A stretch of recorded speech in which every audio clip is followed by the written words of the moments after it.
Bills Mafia. Tonight on the Air Raid Hour post-game show, we are diving deep into all things Bills, Patriots. We've got the latest injury updates, major takeaways, and a whole lot more. Stay tuned. This is a breakdown you won't want to miss. But first,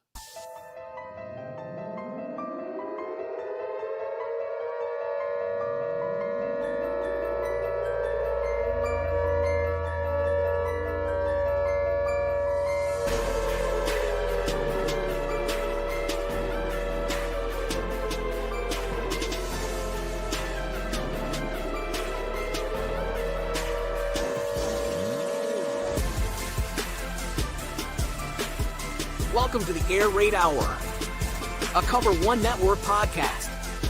Here are your hosts, Judge Mathis and Tilt Money. welcome in, ladies and gentlemen, to the Air Raid Hour presented by Picasso's Pizza and the Cover One Sports Network. My name is Steve Mathis. You can find me on X at the Bills Guys, joined as always by my co-host Dave Tilton. You can find him on X at Tilt Money. And Dave, a lot to talk about this evening as the Buffalo Bills improved to 12-3 with an underwhelming 24-21 victory over the New England Patriots. I feel like there's two types of people today. I think there are the positive people, the ones who think a win is a win. Division games are always hard. Chiefs win like this all the time. We came out of the game relatively healthy. There are those people. And then there are people who are maybe a little bit more negative about the Bills' victory over the Patriots. They did not like the fact that a 3-win team came into our house and was competitive with us. They did not like the horrendous start the defense got out to. They did not like the offense looking stale in the passing game. And I definitely know they did not like Josh Allen maybe getting his MVP title odds knocked down a peg or two, given Allen's performance this week compared to Lamar's performance. Which side of the scale are you on? Speaking of Allen, another Allen, as RJ mentions, this is another factor. The Brad Allen crew in that game was pretty bad, I will say. And like we said, we talk about officiating each week. It's affecting games. We know that, but it's just like add that as one more thing on top of everything else that kind of happened yesterday. And we've gotten to this point now where the Bills with Josh Allen, and especially this year, they've been so good the last 4 or 5 years in the regular season that we've become a bit spoiled, I think, in sort of what happens with this team. And I think when we play inferior opponents, the expectation is that every time we blow them out or we have like a perfectly executed game. And it's really hard to do that at as many times in a row, as many games in a row, as much as the Bills have really been doing that this year. We know about the 30 plus points in the 8 straight games and all of that. And I think there was a point where we were due for maybe, I'll call it a letdown or kind of like a game where maybe execution wasn't flawless and some other factors as well. But I think for me, where I come out is like, I'm happy they won. I don't know that it changes a ton as far as like the seeding is concerned in the AFC playoff race. I think it obviously went a good ways in securing the Bills' chances at getting the number 2 seed. But for me, the biggest thing was coming out of the game with health, and Josh Allen got his hand banged up on the funny bone, it looks like. And so like that to me is the thing that I'm sort of where I'm landing. And then the other part of it is you want to go into the postseason on your best foot, right? You don't want to go in sort of limping in. And I'm not saying the Bills will do that because there's still 2 more games, including against this Patriots team again. But you definitely want to go into the postseason with momentum. So they have a chance to get it back the next 2 games. So this is one where you felt like a little momentum maybe was lost in this one, even in a win. And it doesn't appear like maybe Sean McDermott agrees with you. I have Jessica Tennis coming here saying, I do not see the Ravens losing in their game. The Bills need one more win to secure a 2nd seed. Let's hope the 7th seed isn't the Bengals. Let's see the Broncos losing the next 2. Sean McDermott made some comments today, and Josh Allen made some comments post-game. Josh Allen said, we were not doing anything in the passing game to give anybody a look at what we have prepared for the postseason. So they admitted post-game to being vanilla on offense against the New England Patriots. And number 2, when asked today about sitting guys and resting guys for the postseason, Sean McDermott was non-committal on playing guys like Josh Allen, even next week. I know this is a team that very heavily invests in and looks at analytics. The analytics are not great for them achieving the number 1 seed. I think it's officially dead on Wednesday if the Chiefs somehow win their 15th game on Christmas Day. So the Buffalo Bills seem to be taking a different approach than you suggest, because I agree with you. I want all the momentum rolling into the postseason, but even looking at who is inactive for this game, if this was a postseason game, almost every single player that was inactive is probably playing in this game. Balin Spector isn't starting this game. Matt Milano or Dorian Williams is starting this game. Only reason Dorian Williams got the run he did was because Balin Spector left with a calf injury. I think the Buffalo Bills are trying to get guys healthy. I think they're not trying to show anything, but that could affect the momentum. And I think that, I mean, I took some flack for, and I think a lot of people were wondering why was Balin Spector playing over Dorian Williams. They both came into the game with injuries. They both came into the game with questionable tags and were ultimately active. Mm-hmm. But you wonder about, were the Bills kind of trying to save Dorian Williams a bit, knowing that he was banged up, and also knowing that Balin Spector was banged up, but saying, hey, maybe we can get through this game with Spector playing, not use Dorian if we can afford to, and it ended up being not the case. So I would say, like, I was a little frustrated with why in the moment, but I kind of understand now, sort of looking back and hearing some of the things that were said. Um, it's a very interesting question, right? Because it's, on one hand, you have try to get as much momentum as you can with starters and all of this going into the postseason, and on the other hand, we know that this Bills team has been hurt by injuries in the postseason the last couple years, with some key guys missing games, and that's been a factor, I would say, in the losses, right, that they've had, notably against the Kansas City Chiefs last year. So it is a fine line. The Bills may be thinking, and Sean McDermott may be thinking, I don't necessarily need that, quote, momentum going into the postseason. It's more important for this team to be healthy, because we are good enough that it won't matter come when the really bright lights come on. So that's an interesting discussion, I'd say. In a moment, we're going to get to our one big thing from this game. Last little bit of information passed along today. Balin Spector is considered week to week with his calf. Elena Getzenberg of ESPN is reporting the Buffalo Bills are going to re-sign Nicholas Morrow, who Jeremy Fowler reported was heading to Green Bay to try out with them. So the Bills are going to get Nicholas Morrow back. Likely Balin Spector is going to go to injured reserve, likely ending his season. We don't know that 100%, though. We will probably find out that information on the transaction wire tomorrow. Before we get to our one big thing, first, a word from our sponsor. What's up, y'all? Khalil Shakir here. When I want Buffalo pizza, it's got to be Picasso's. Khalil Shakir. Your team, our pizza. Picasso's. This is Buffalo Pizza. This episode is brought to you by Picasso's Pizza, with 4 convenient locations in Williamsville, West Seneca, Lancaster, and Blaisdell. Picasso's Pizza has been serving Buffalo's best pizza since 1980. Whether you are a local or across the country, you can enjoy their delicious pizza delivered fresh to your door. Visit picassospizza.net to place your order today. Again, that is picassospizza.net. All right, Dave, the Buffalo Bills had us eating our feelings with Picasso's Pizza yesterday as they brought it down with the 3-11 New England Patriots to the wire. What is your one big takeaway from this football game? Look, my one big thing, and look, I'm going to try to spin this into positive, right? I think for me, the one big thing was the switch, I guess, that you saw kind of turned on a little bit coming out of the half. The defense only allowing the 7 points in the second half, forcing 3 turnovers in the second half. Those 7 points came at the end of the game, where the Bills were kind of letting the Patriots sort of kill clock as they moved down the field. They had what felt like 7 or 8 chances at the goal line there down at the end. But I would say my one big thing was this team's ability to kind of not have their A game and still find a way to win, albeit against an inferior opponent. But I think, again, showing me another way that they can win games, ability to win when they don't have their A game. That's going to be difficult to do in the postseason, but I was very impressed with the turnaround, sort of, especially of the defense in the second half and sort of what they were able to do, force the turnovers. They won the turnover battle 3-0. And to add to that, as Renaissance Man here says, get our defensive guys and really everyone, most of the injuries right now are on the defensive side, but get these guys healthy and ready to go for the postseason.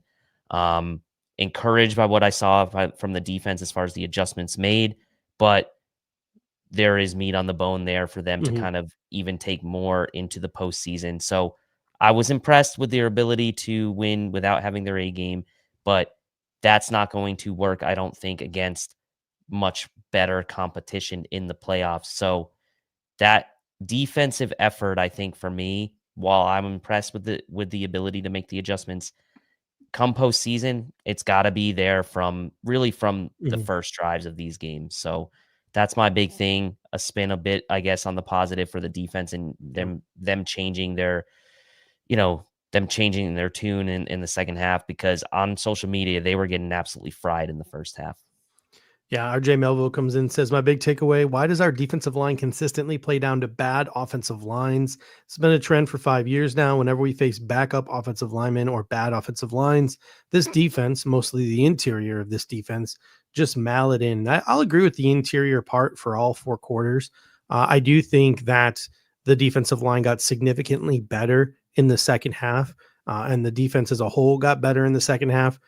Sean McDermott, again, you don't want to take what a coach says to a reporter at halftime really for much, but when pressed by the sideline reporter, hey, what do you got to do better in the second half? Sean McDermott was pretty adamant, like control the line of scrimmage on both sides of the ball. And what did the Bills do? They came out running the ball on offense and they came out on defense, and they were able to start applying pressure to Drake May. They were able to start stopping the run. Guys like Greg Rousseau, Von Miller, I think, had big days. Yes, the interior defensive line, I think, was bad, and they were bad throughout. And the Bills know it's a problem because the linebackers were very active at the line of scrimmage, and a lot of it has to do with, and Eric Turner did a great job pointing this out on social media today, and I'm pretty sure it'll be a focus of the film room tomorrow. Mugging the A gaps and the B gaps, using linebackers to sort of cloud the middle of the defensive line to make life a little bit easier for these defensive tackles is something that the Buffalo Bills had to do in this game. And I'm sure Eric will dive more into that tomorrow in the film room. It's something the Buffalo Bills understand needs to be masked, at least. We've gotten to that point where they understand it needs to be masked. Fixing it permanently is something that will come in the offseason, and that's something we'll have a lot of conversations about in the offseason. My big thing is I don't want anyone to worry about the offense. I know after Baltimore and after Houston, people started to worry about the offense a little bit. The Buffalo Bills even maybe showed they were a little concerned making the trade for Amari Cooper, but Josh Allen said post-game they did not want to show anything in the passing game. The Bills are, as I mentioned at the top of the show, big on the analytics, and the analytics show the chance at the number 1 seed is very, very, very low. It's impossible if the Chiefs win on Wednesday here. The defensive inactives show just how serious the Buffalo Bills were really taking this games in terms of pushing for the number 1 seed. Keon Coleman, Amari Cooper, Dalton Kincaid, who are all still dealing with injuries, even though they are back, had the smaller snap shares compared to fellow players at their positions in this game. You didn't see Quentin Morris at all take an offensive snap in this game. So what did we see from the Buffalo Bills? We saw a team still getting after it in the run game, even though the game script took us out of it for a bit there in the first half, getting down 14-0. It looks like they are still kind of experimenting with some new wrinkles in that area. Reggie Gilliam's usage on offense in the run game is really encouraging. It's really fun to watch. They were a team that showed absolutely nothing in the passing game. There was not a lot of shifting. There's not a lot of motion. There's not a lot of window dressing or creativity. This led to a lack of separation because they aren't natural separators. We know that. We knew this. There are no Justin Jefferson, Jamar Chases, CeeDee Lambs out there on this football team. There aren't guys who are going to go out there hat on a hat and just beat dudes. It's not what this wide receiver room is. I think Allen was hesitant to run in this game.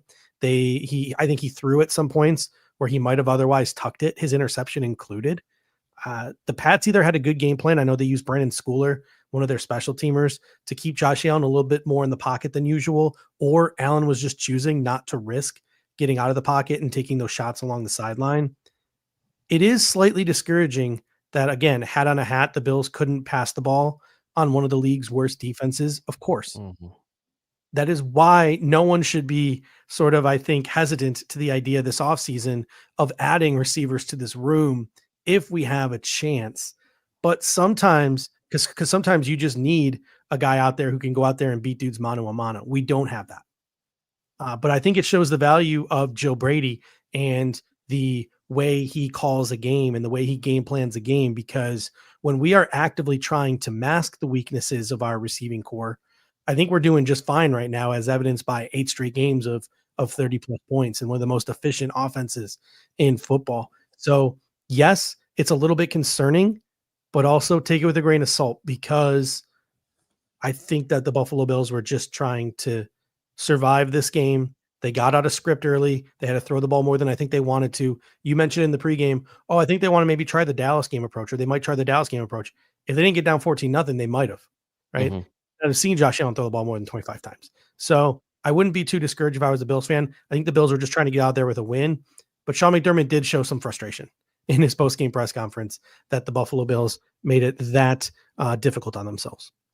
Yeah, I mean, you could tell McDermott wanted this to be a clean, tight game as far as like execution, the penalties he mentioned as well in the press conference he had earlier today. The Bills had way too many penalties. And again, you can talk about Brad Allen and that crew, and it was a pretty bad crew. I will agree with that. But like there were some chances too that were missed. You had two different passes to Khalil Shakir, that one especially down the right boundary where it goes right through his hands. You expect him to have that every time. And then obviously the one in the end zone was difficult, but those are 50-50 balls. You expect him again to come down with that. And he didn't on that one particular one, but especially the one down the right boundary.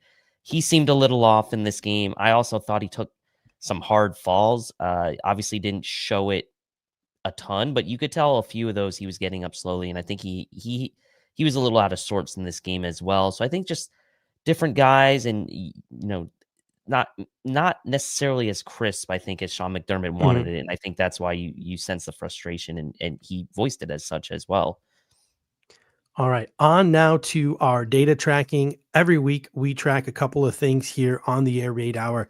The first thing we track is complimentary football, and I've added a fourth category to our complimentary football tracker, and that is third downs, because this is a conversation we've been having the past couple of weeks, and I think that third downs is part of complimentary football. The defense getting the other team off the field on third downs, and your offense executing on third downs to give your defense some more rest and to sustain drives.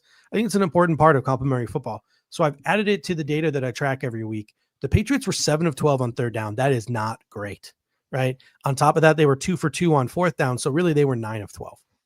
The Buffalo Bills were only 4 of 11, 1 of 1 on fourth down. Not good. They lost the third down battle on both sides in this football game. Time of possession, they also lost, right? 31 minutes to 29 minutes. It was pretty ugly after that first quarter. The Bills offense only saw the ball once. I think in the first 16 minutes of the game, the Bills only had the ball for about 3.5 minutes. Again, not great. The Bills did ultimately turn this game around because of two things. One, field position, average starting field position for the Patriots, the 24-yard line, the Bills, the 32-yard line, and then turnovers. That was the big story of the game for the Buffalo Bills defense in the second half. The Patriots, they forced one turnover in this game, which was an arm punt, which is not something Ravens fans and Chiefs fans want to hear. And the Bills forced 3 turnovers, one of them being a touchdown. So in terms of complimentary football, it was pretty much a tie, 2-2, because the Bills did not control time of possession. They did not win on third down, but they were able to have better starting field position, and they significantly won the turnover battle. Yeah, and I mean, if you think about it, the first quarter was really the worst situation of all as far as the time of possession, because it was like 12-3 minutes as far as the first 15 minutes were concerned. But then at the end of the game, the Bills only go down in the time of possession by 2 minutes overall. And part of that was also letting New England kind of having the dink and dunk at the end. So really, outside of the first quarter, the Bills really did a pretty good job in kind of closing that gap in the time of possession. It actually took the lead in time of possession until that last drive New England had. So that first quarter really made such a big difference. And you mentioned the third downs. New England, third worst third down team coming into this game. We knew the Bills had struggled on third down. The Bills themselves are a bottom 10 third down defense. That is going to be a big issue, I think, for this team come postseason, regardless of, the opponent. Like, you let the Patriots convert, 7 for 12 on third downs and the 2 for 2 on fourths, and you are a bottom 10 third down defense right now. That's a fact. It's just a fact. And the Patriots were a bad third down offense. They're a bad offense overall, and you let them convert way too many times. So that is going to be something I think that Bills fans are going to continue to get frustrated with as we kind of move into the postseason. But it was nice to see this team has an ability to kind of make up for it with the turnovers. That's been the story all year for this defense is, yes, they've been bad on third down, but they're the number one turnover differential team in the league. And so, you can call turnovers fluky, you can call them whatever you want, but they are part of the game, and the Bills have done a great job at forcing them. You don't want to necessarily have to count on that as a guarantee in a playoff game, but it has been part of their DNA. It has been part of their DNA this year and even going back to last year. So well done on that front. Yeah, Charles X comes in and says New England's at their best during their scripted plays. That is true. The Bills are notoriously slow starters. Being down 14-0 wasn't fun, but it wasn't a big deal. It was kind of a big deal because, honestly, if it was not, again, for the turnovers, the Buffalo Bills do not win that football game. Like, their offense did not turn it around the way the offense needed it to turn around. The defense bailed them out with those turnovers, and they bailed out the mistakes that they made early on in the football game. So I think it was kind of a big deal because you don't want to drop a game to a 3-11 New England Patriots team. But at the end of the day, you're right. We did win the football game, but I think it's a little bit big of a deal just simply for the fact that one or two things go a different way and we don't win that football game, that there was absolutely no reason why we should have lost. But the third down thing is interesting because I'm wondering if it's just mental at this point, because if you look at their EPA per play, first down, not a bad football team, second down, not a bad football team. It's really third down where they just seem to struggle. And it doesn't matter the down and distance. So you can say like, well, maybe their problem is first down and they're giving up too many yards on, first down, or the problem is second down. They're giving up too many yards on second down, and it's leading to these like third and short situations. That's just not true. I trust this team more. I trust this team more in third and short defense than I do in third and long defense. Yeah, I know. Like it's brutal. And Sean McDermott talks. He's like, well, we got to get the pass rush and the guys who drop back synced up. Like, I don't know what it is. Maybe all the injuries to the secondary, but it was a problem even before those injuries to the secondary. It is an issue the Buffalo Bills have been dealing with all year, and something they need to figure out. Like they need to come up with some kind of elixir to this if they want to be successful in the postseason. The second piece of data we track is toxic differential. The Buffalo Bills won the turnover battle. They were +2, forcing 3 turnovers compared to only 1 turnover forced by the New England Patriots. They were dead even with 10+ yard runs. The Patriots and the Bills both had 10+ yard runs, and then 16+ yard passes. New England actually had 4 compared to the Bills 3. So the Bills did win toxic differential. They were +1, but it was very close, and it was carried by their defense, forcing those 3 turnovers.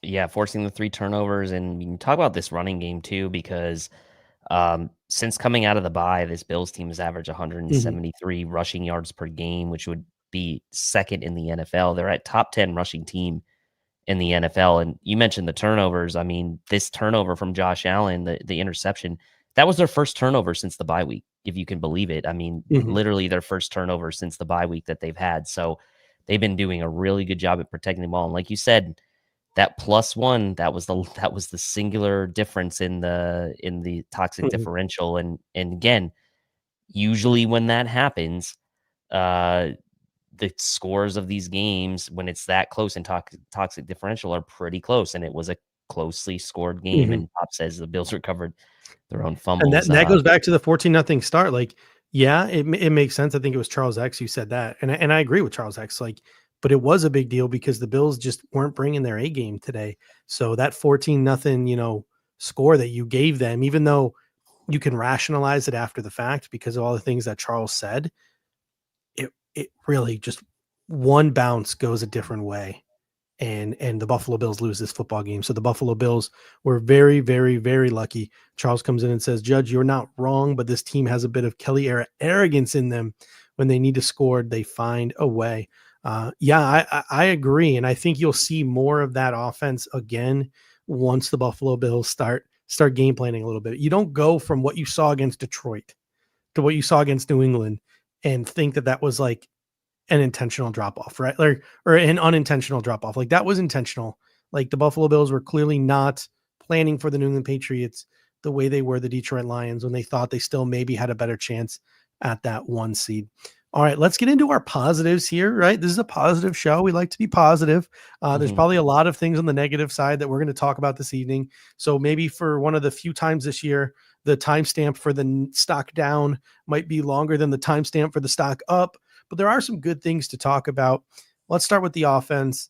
I kind of had my word salad for my one big thing where I was kind of, what I was trying to say essentially is this in my one big thing. And this is one of my positive takeaways from this game. Joe Brady is good at what he does. And people are like, well, no, the Bills suck today against the 3-11 New England Patriots. Joe Brady showed today how good these receivers can be in the passing game when they are scripted open.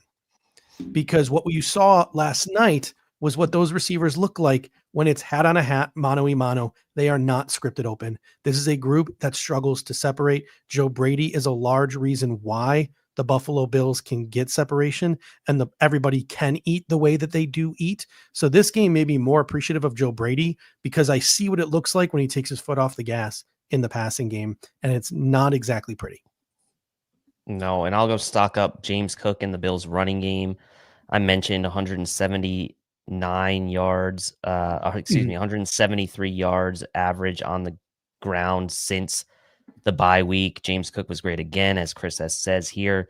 He's been fantastic. 14 total touchdowns receiving and rushing this season. The Bills lead the NFL in rushing touchdowns. Now, I know a lot of that's buoyed by Josh Allen, but what a touchdown sort of regression to the positive for James Cook this year after only, I think it was 4 rushing touchdowns a year ago or something like that, to now having double digits, 12 rushing TDs, another 2 receiving TDs, 1 of each in this game. Cook leads the league in touchdowns. Him and Jamar here. Chase are tied for non-quarterback touchdowns. Yeah. For non-quarterback touchdowns with 14. And he just looked really good in this game. I thought the Bills' run game scheme was really effective in this game. You saw some pistol. You saw some of their zone concepts being used on pitch plays, which was a new wrinkle as well. And at the end of the day, the Bills still ran the ball for 172 yards in this game and averaged 6.1 yards per rush. So big kudos to the running game. Even though they got down 14-0, they still ended up outrushing the Pats, in large part due to James Cook. But man, what a great option to have as far as this is not something that like we talk about it. Yes. But like the Bills are the 7th in the NFL in rushing. Like they are a dominant running team by NFL standards. And I just don't think it gets talked about enough, but stock up for sure in the running game. Yeah, I mean, Walter S. comes in and says, I think Cook and Ty Johnson will be huge factors in the postseason. Ty Johnson has been seeing a decent bump in usage of the past few weeks. I don't think that is a coincidence. Ray Davis has been pretty good too. His yards per carry, I don't think shows it.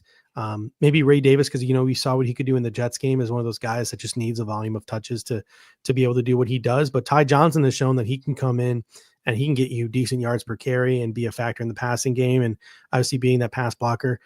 Some people might want to point to this as like a negative on James Cook, that it was Ty Johnson getting those carries at the end of the game.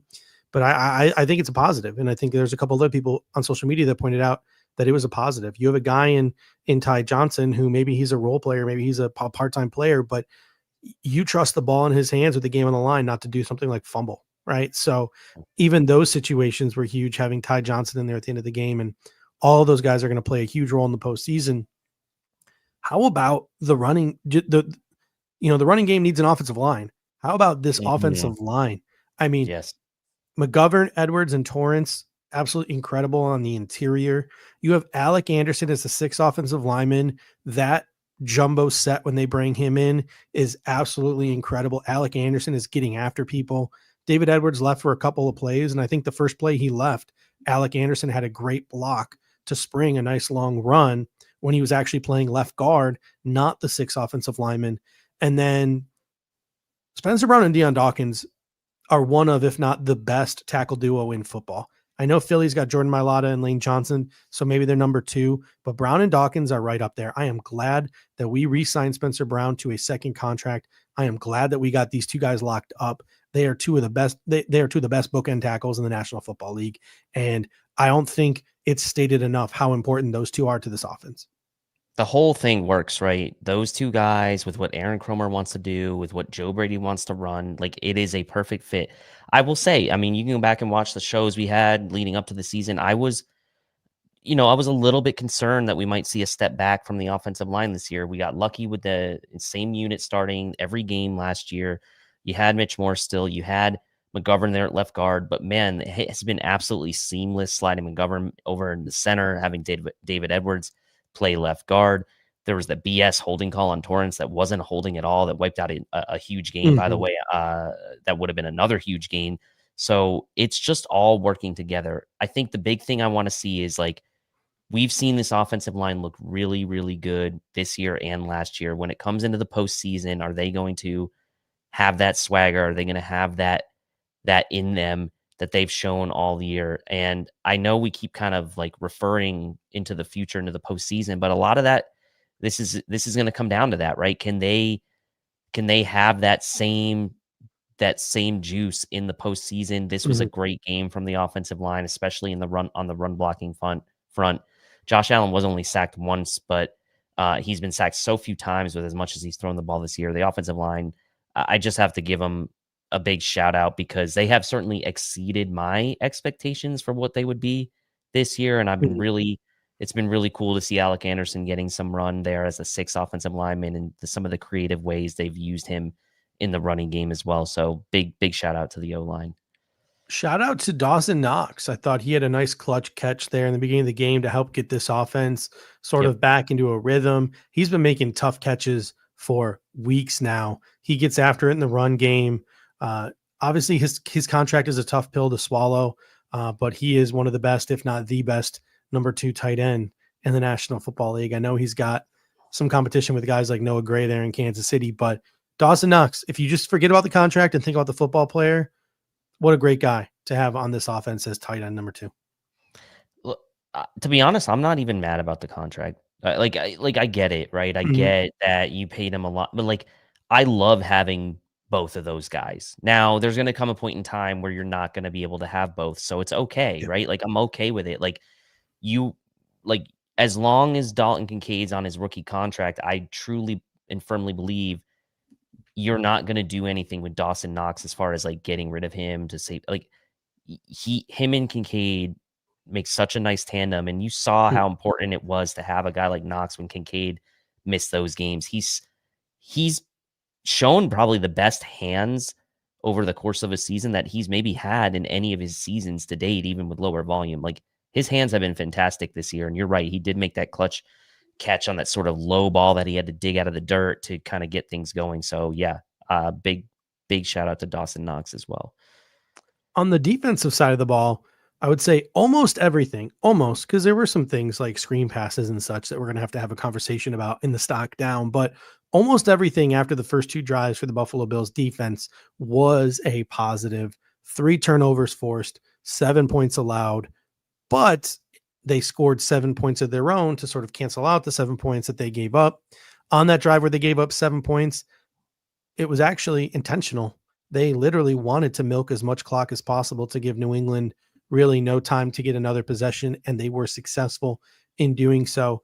The defense won us this football game. They were the reason why we were in the hole to start, but then ultimately they were the reason why we won this football game, so they got to get their flowers for that. Yeah, I mean, tale of 2 halves, really a tale of first quarter and the second, third, and fourth quarters. I mean, yeah, Pops Mafia says Greg Rousseau was a menace in this game. I think he's certainly put more high-level games together this season than average games. Still like to see a little bit more consistency week to week from him, but maybe that's asking too much. I think like he's still been great this year, and I think he had a perfect read on that screen that they were trying to throw back to Stevenson. Obviously that was a backwards pass, and sort of as we talk about Groot and segue into the next stock up for me is Terrell Bernard, and Chris S mentioned it in the comments, and that communication from Terrell Bernard in this game and getting guys in the right spot on that defense, especially on that play, because they had seen that play before, and Eric did a good job opening up some wounds, I guess, from last year when Stevenson hit that big screen to ultimately win that game for the Pats, when Mac Jones kind of drove him down the field. But man, the communication from Terrell Bernard, and although I don't know that he's been playing his best as far as physically, I don't know if he maybe doesn't quite look 100% to me, but the communication with him in the game is just something else. And so I'll give a big shout to Terrell Bernard too for just the leadership and the communication. Yeah, I mean, I think the two headiest players on this Buffalo Bills defense are Terrell Bernard and Taron Johnson, and they both showed up in a big way in this game. You mentioned and Eric pointed out, and I'm sure it'll be a part of their film room tomorrow. Terrell Bernard sort of motioning to everybody, this is what the Patriots are going to run. This is what the Patriots are going to run. Groot recognized it. Groot blew up the play.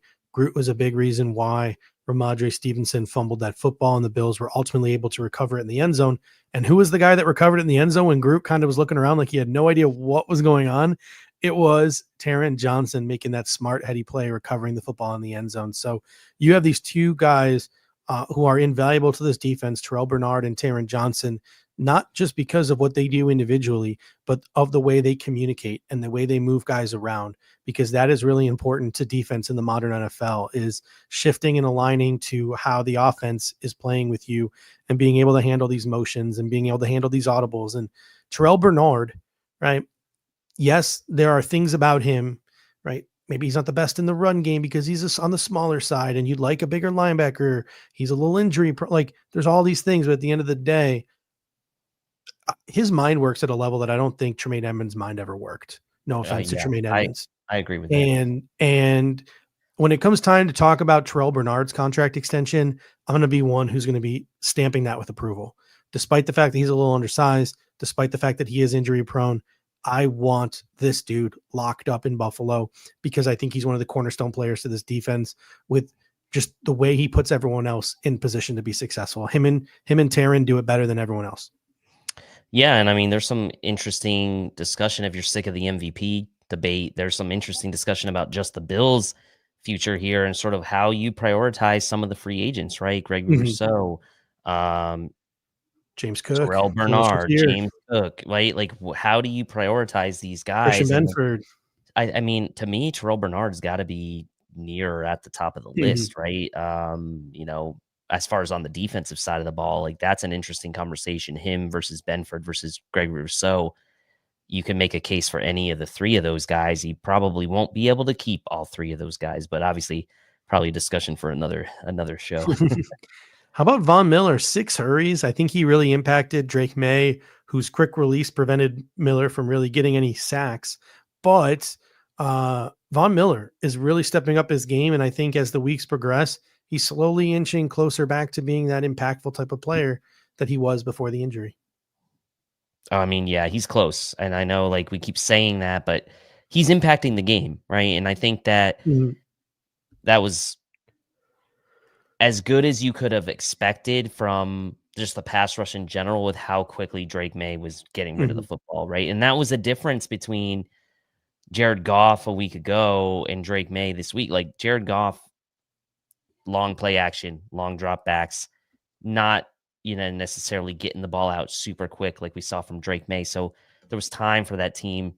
There was time for the team to get to Jared Goff a week ago. Not a ton of time for them to get to Drake May this week. And obviously he's certainly a ton more mobile than a guy like Jared Goff as well. So, I mean, Vaughn was close on occasion on one, especially where May scrambled up the middle. That one kind of stung, but he's been playing well. And I think like, man, if we can get, a sack or two under his belt against Aaron Rodgers or even against Drake May in week 18, he could be another guy that has some significant momentum going into the postseason.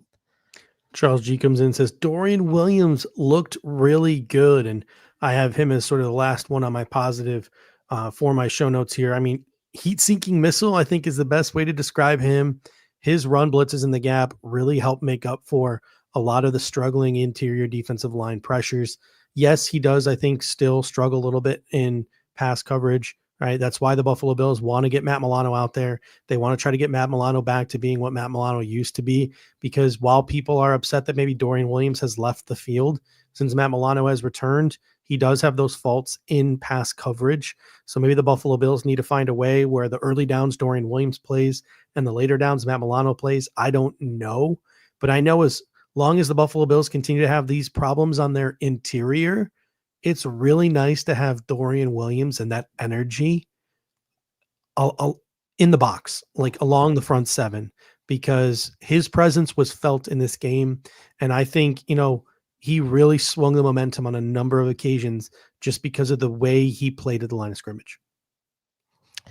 And for a team that has given up explosives in the run game, and for a team that's kind of susceptible to a large yards per carry number against, even though they've done a good job at preventing teams from scoring, Dorian Williams creates a presence in defending the run that you like to have in the game, right?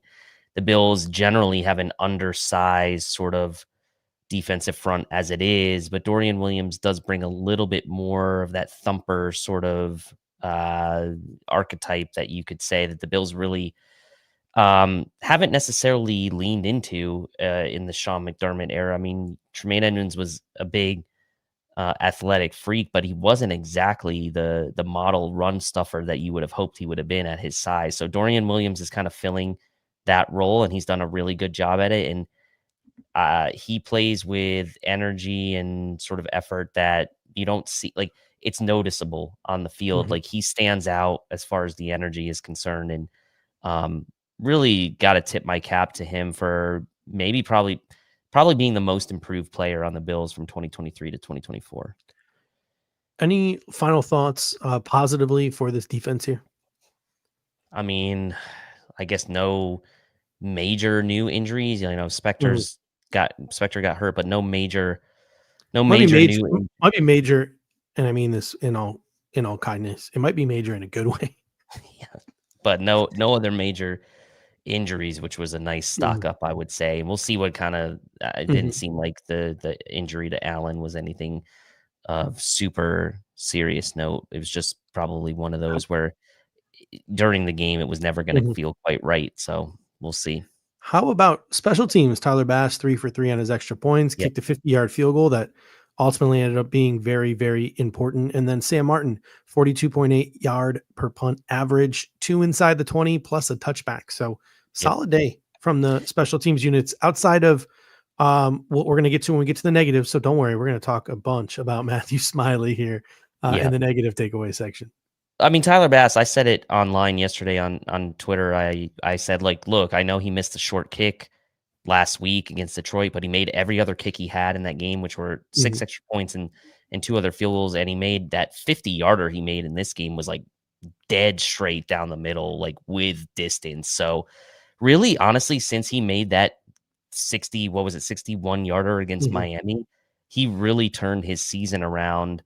And I got to give a lot of credit to Tyler Bass for that, because I mean, I feel like kickers, they're on an island, kind of, they're on their own. Yes, they've got the long snapper and kind of punter, kind of they got the punter and long snapper kind of as their little crew, but really they're kind of on their own. And you look at his percentage now this year, he's at 81.5% for field goals. He was 82.8 a year ago. So he's not really far off from last year's numbers, which again, maybe were a little bit down from his first couple of years, but he's not too far off from last year's numbers now. On to the stock down. Let's start with that special teams, since we're already sort of on them as a topic here. Matthew Smiley. Yep. I don't want to be too critical of the opening kickoff because the footballs were like frozen, and I think both teams struggled to kick the ball through the end zone. The Bills had some returns of their own in this game. New England was just better at tackling. To me, that's an execution thing. That's not a special teams coordinator thing. But that fake punt, Sean McDermott has not been shy about throwing Matthew Smiley under the bus the last couple of weeks, and he threw Matthew Smiley under the bus again post game. So you have the fake punt for the first down, and Sean McDermott said post game, that is not the alignment that we should have been in. The Buffalo Bills were in the wrong set. He said in that situation, Sean McDermott said that special teams unit should have been the defense and defense and Codrington back deep, because they were expecting a fake, yet it wasn't out there. You saw that unit come out the second time, but it was not out there the first time. So again, that's on Matthew Smiley. Maybe Sean McDermott could have burned a timeout, and we can talk about Sean McDermott about that, but Matthew Smiley is not going to be the Buffalo Bills special teams coordinator in 2025. Like, Sean McDermott is throwing him under the bus. I think we're just at a point where he doesn't feel like he can replace him in season, but this is getting bad, and it's getting bad on a weekly basis. Yeah, and I think that's been the discussion, right? Is like, why is he still like? I think it might make it worse, honestly, if you get rid of him now, like right before the playoffs, and try to there's obviously communication issues within the special teams unit, as far as like the coverage units, right? And not necessarily like the field goal and punting, but like the return and coverage units. Like, there's something going on there. The communication is not to standard.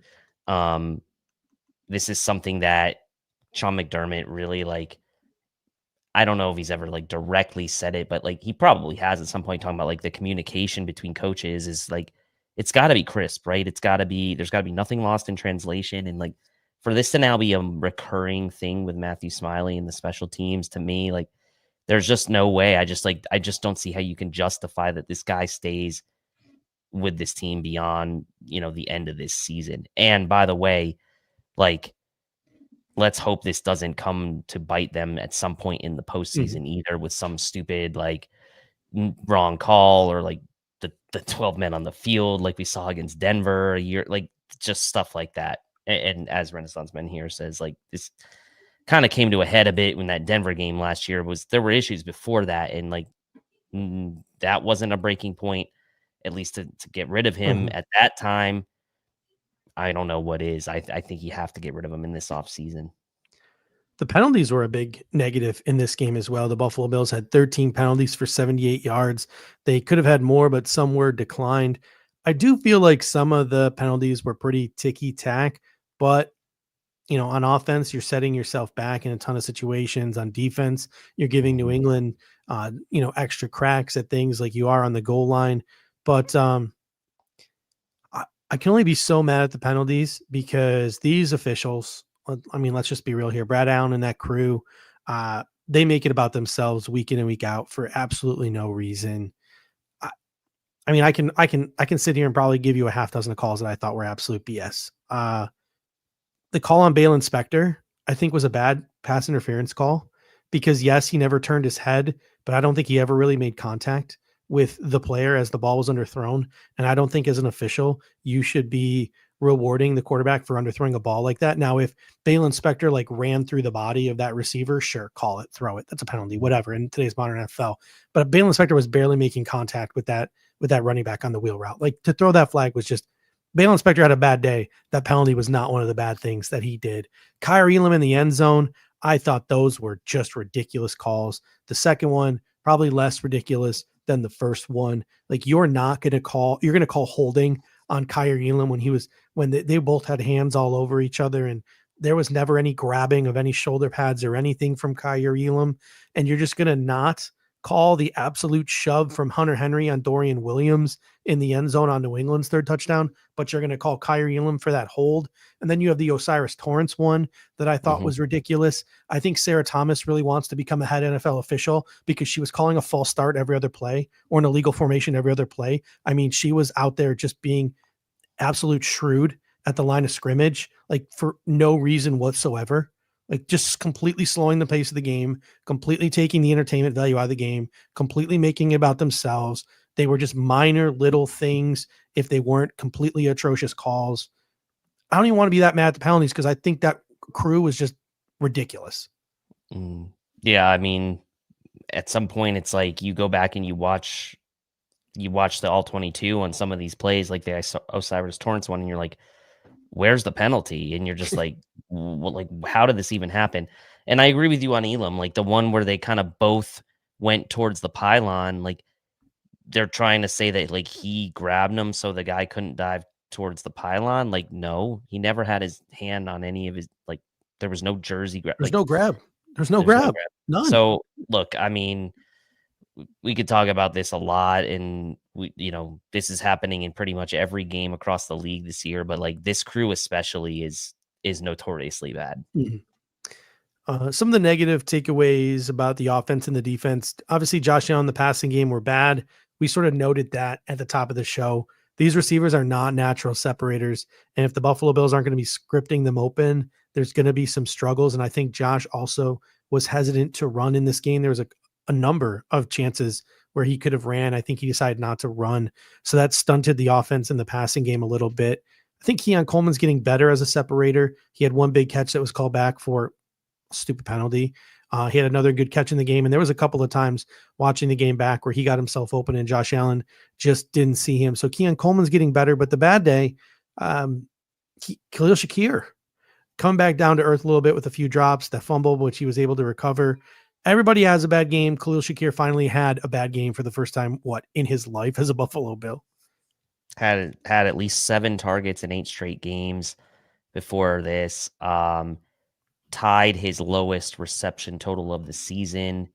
His other low was 2 against the Jets in the week 6 matchup that they had at least 3 or more catches in every other game besides this one this year. So obviously a down game for him. But honestly, he was two plays away from that 2 for 22 that he had being a 4 for like 70 and a touchdown. So it was there, but obviously not the standard that we've now come to expect from Khalil Shakir, a guy who went from being a role player, like probably as recently as the beginning of last season until really he came into his own at the tail end of last season to now being the go-to guy on this offense. So look, I'm not going to be too mad about that, but certainly an off day for him, and he's not alone, right? It was an off day for a lot of guys. The defense, I think you can point to the first 2 drives is definitely the worst part of the defensive performance. The time of possession was just brutal. I mean, they pretty much controlled the first quarter and a half of the football game on offense. The third downs given up were brutal. They kept the Buffalo Bills offense, our best asset, off of the field. They didn't allow our offense to get into a rhythm. They got us off script. They kind of took the running game away a little bit because we were down 14-0, and in that hole, the Bills defense can still not stop some of those quick hitters, some of those misdirection stuff, the dump offs, forcing, when you force them to tackle, they still struggle a little bit. And some of that might have had to do with some of the injuries that they were facing in the secondary. And we'll talk about Cam Lewis here in a little bit. And then third downs were a huge issue in this game for the Buffalo Bills, 4th down as well. So the first 2 drives, third downs for the defense, really where they struggled the most. Yeah, and I'll just continue to reiterate the third down defense is going to be a problem. It's going to be a problem, and the Bills have gotten away with it because they forced turnovers, but you can't always count on turnovers. I know they've been so good at forcing turnovers, and it's become almost like expected that this team forces turnovers, but that's really kind of gotten them out of some jams this year. But that third down defense, I mean, at one point the Patriots were 6 of 7 to start the game on third down, like the third worst third down offense in the NFL, like in your building. That can't happen, man. That can't happen to a team like that. They came out super aggressive, and it almost seems like they didn't know how to handle being aggressive. Pops Mafia said, I think they wanted to try a couple of new things this game and see how it worked. And it just didn't click. And shifting gears from the Bills perspective to New England's perspective. If you're a New England Patriots fan today, I think a lot of you is feeling really good because Drake May is him. He's probably already the second best quarterback in the AFC East, or he will be in short order. He does remind me in a lot of ways of Josh Allen. I've been saying that since his North Carolina days. He was my QB1 in last year's draft. Ahead of Caleb, ahead of Jaden. The Jaden one might make me look a little stupid, but right.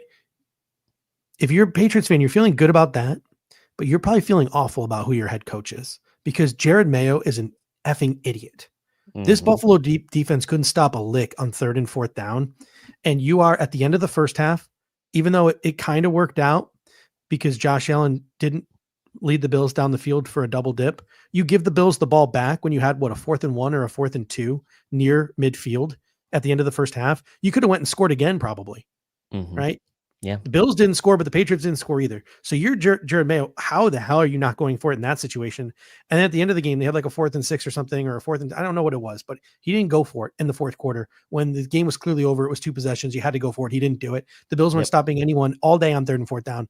If you're the New England Patriots today, the tactical errors made by Gerard Mayo in this game were insane. He clearly is not him from that perspective. Yeah, and like you're happy if you're the Bills that he didn't go for it in that because like you wouldn't really have a ton of confidence that you could He's the stop number him. one reason why New England lost the game, in my opinion. He is. He really is. He was a coward twice, and it cost his team mightily. The only chance they really had to win in that, like, you are the underdog. You have won 3 games. Who the F cares? Go for it. Unless you have some orders from Robert Kraft to intentionally tank these games. If you are a Patriots fan, that's got to be stuck in your claw today. The fact that your head coach is an absolute coward. And he either learns from that or you are going to be stuck wasting a rookie quarterback on a rookie contract that is phenomenal. Because that was just some terrible decision-making from Jared Mayo.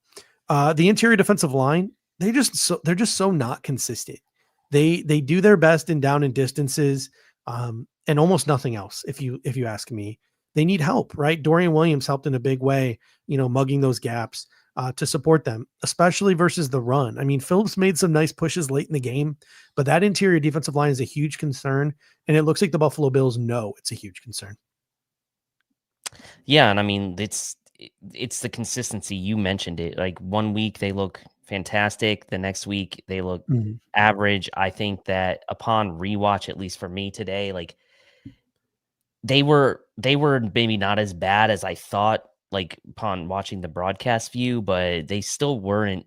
I mean, they weren't getting their hands up. They weren't doing much to affect the game, at least early on. I thought they obviously got better as the game went on, and talking about the interior defensive line here, and it's like it's just strange, right? Because I feel like, as people have said in the comments section tonight, it makes you really nervous for what is truly the ceiling of this team when it comes to January, right? Like in many ways, the interior defensive line has been one of the biggest reasons that the Bills haven't gone further in the playoffs at times than they have with Josh Allen in the Josh Allen era. And look, I know last year was largely due to the linebacker injuries, but in years past, this team just hasn't been able to do much from the interior as far as like pressure, stopping the run in the postseason. So inconsistency is the name of the game for this interior defensive line. One week they look great, the next week they don't.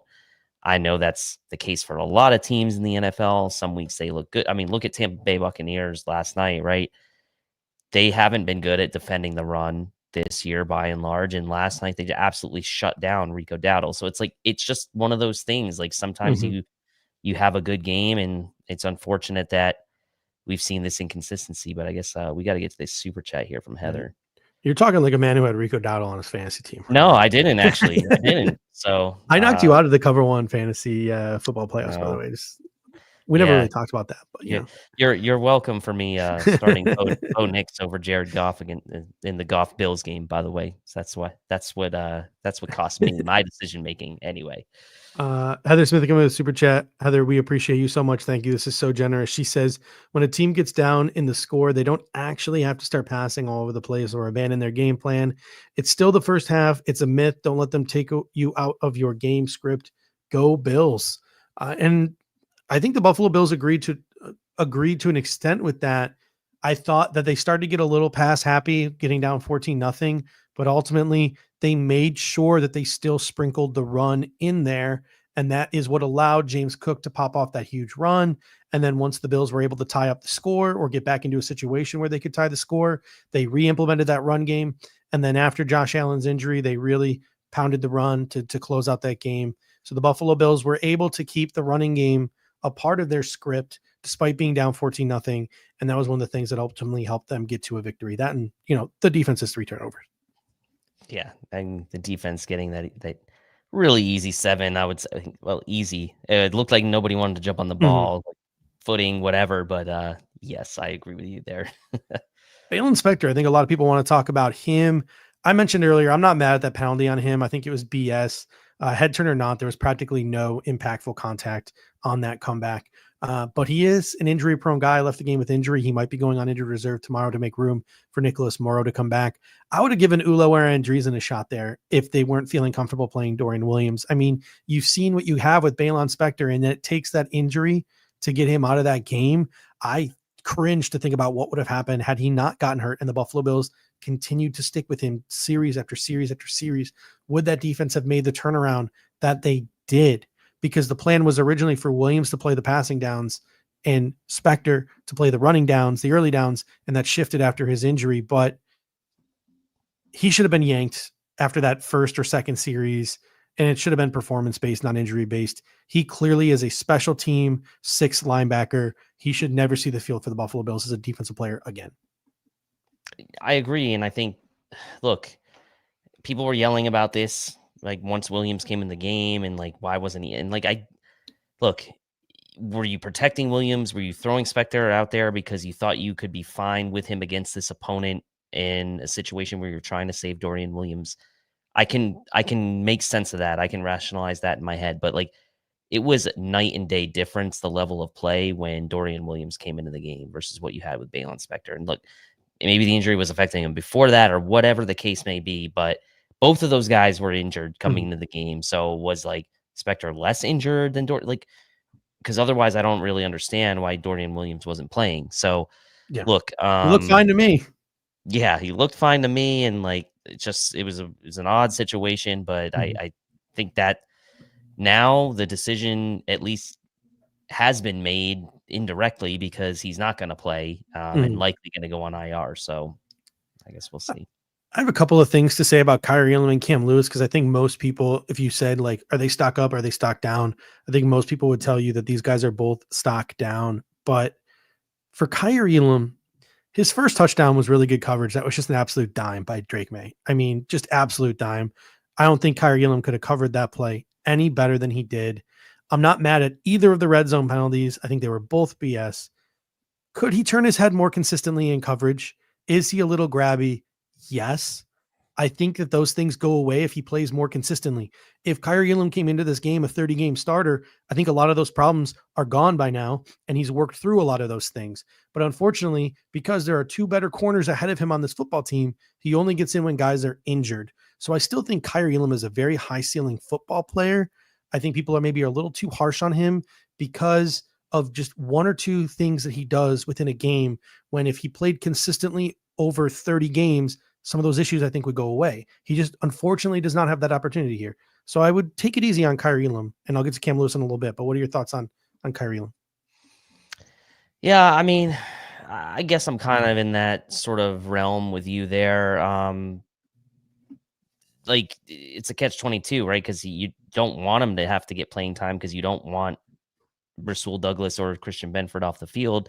But at the same time, those reps maybe would be valuable because then in situations where he does come in for an injured player, then maybe he's not quite as grabby or he's in better position or whatever the case may be. But I did think he struggled yesterday. I think Keyshawn Boutte was abusing him, I thought, in the times where he was in coverage. I think the one throw by May was indefensible. I would totally agree with you on that. But in other times he was getting he was getting beat by Boutte, and we'll see. We'll go back and rewatch it again, but it just seemed like it was.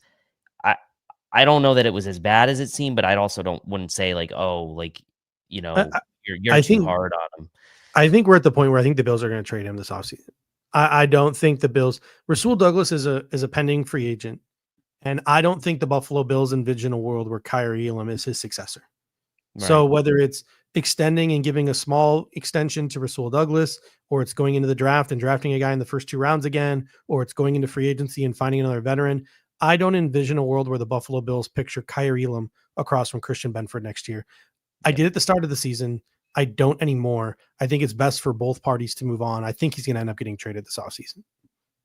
Yeah, I'm in 100% agreement. I mean, look, I think that if he doesn't get traded, don't think that I think he's going to be right back to where he is Mhm. right now. He's going to be the third corner. Like, I like, unless something weird happens in the offseason where the Bills they don't land a free agent or the draft doesn't fall the way they want to, like, I would imagine they would probably be going into the Yeah. offseason with other plans, other than him maybe being the starter opposite of Benford.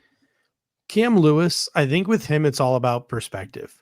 I think a lot of people are going to point to him getting absolutely bodied by Ramondre Stevenson on that touchdown run. And they're going to be like, well, he can't be playing safety. Get him off the field. He's garbage. He's trash. But again, it's about perspective. Cam Lewis isn't supposed to be on the field in that situation. He is a undrafted free agent backup, but he is a four-phase special teamer who is consistently making great plays on special teams and has been all year. He can defend and back up in a pinch multiple positions like nickel corner and free safety and strong safety. And he's even done boundary corner a little bit in the past as well. Between the years, he's all there. That interception was him jumping that route, jumping that ball to grab that interception. Drake May did not see him coming. Physically, he's not, right? This is a small guy at 5'9", 185 pounds. He's not going to exactly have a good RAS score. He doesn't have an official RAS score because his testing numbers were not available to the mainstream for them to create a RAS card for him, but I can guarantee you it would not be pretty. But for him, it's about perspective. He's a depth piece. He's versatile. He's a valuable member of this football team, but yes, he was in an unfortunate situation having to start at free safety yesterday. I think for the most part, he makes the most of those situations, but there are some weeks where he does in fact struggle. And there are some plays where he does in fact struggle, but I do think it's about perspective. Like when people say like Cam Lewis sucks, get him off my football team, like that triggers me a little bit. And it's not just because I'm a UB alum with Naaman Roosevelt's name over my shoulder, right? Like it's not just that. Like he's a valuable piece to the 53. But yes, he's going to get exposed a little bit when he has to start multiple games in a row because that's not who he is. Yeah, I mean, he's not really starter quality player, but he's valuable in the role that he can play multiple positions and he's serviceable, right? When called upon, and that's just the nature of the roster, right? Like you're going to have, Pop says he's a baseball utility guy. Like he's a guy that he's like the 10th or 11th man on your bench on a baseball team that you can put in the outfield or you can put at second base or whatever. And he's going to hit like 225, 250. That's just who he is, right? Like that's kind of the equivalent, I would say, to a Cam Lewis. So it's like expecting like top notch, like play and execution every rep is just, it's a little bit unrealistic. All right, that should just about do it for us this evening. Thank you guys so much. There's a whole bunch of stuff coming out at Cover One this week. The film room's going to be awesome.